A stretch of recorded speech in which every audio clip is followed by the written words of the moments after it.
আসসালামু আলাইকুম প্রিয় শুভাকাঙ্ক্ষী বন্ধুগণ,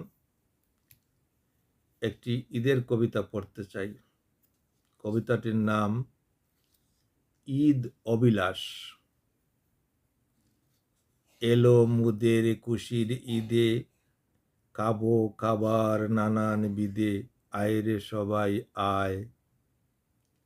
নতুন পোশাক গায়ে রেখে, চোখের পাতায় সুরমা এঁকে, ঈদগা যাবে আয়।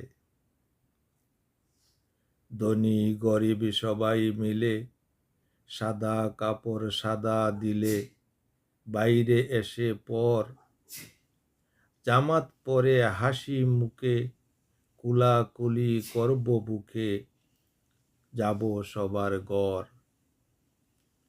সবার মুখে দেখতে হাসি, সবকে যেন ভালোবাসি, উদার করে মন। গরিব দুঃখীর কুষ্টা নেব, সেমাই পোলাও খেতে দেব, থাকব তাদের শন।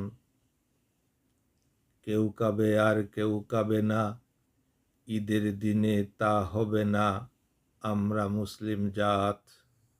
কেউ কাবে আর কেউ কাবে না, ঈদের দিনে তা হবে না, আমরা মুসলিম জাত। নবীর আদেশ মানার লক্ষ্যে, সব মুসলিম রব ঐক্যে, একে অন্যের সাথ। ঈদের আমেজ হতে পূর্ণ, হিংসা বিদ্বেষ করব চূর্ণ, রব পাক ও সাপ। ঈদ মাহাত্ম্য দেখে শুনে, আল্লাহ মহান আপন গুণে, দেবেন মোদের মাপ, দেবেন মোদের মাপ। ধন্যবাদ বন্ধুরা। কেমন হলো কবিতাটি আপনারা কমেন্টে জানাবেন। আর সবার প্রতি রইল ঈদ মোবারক, ঈদের শুভেচ্ছা। ধন্যবাদ।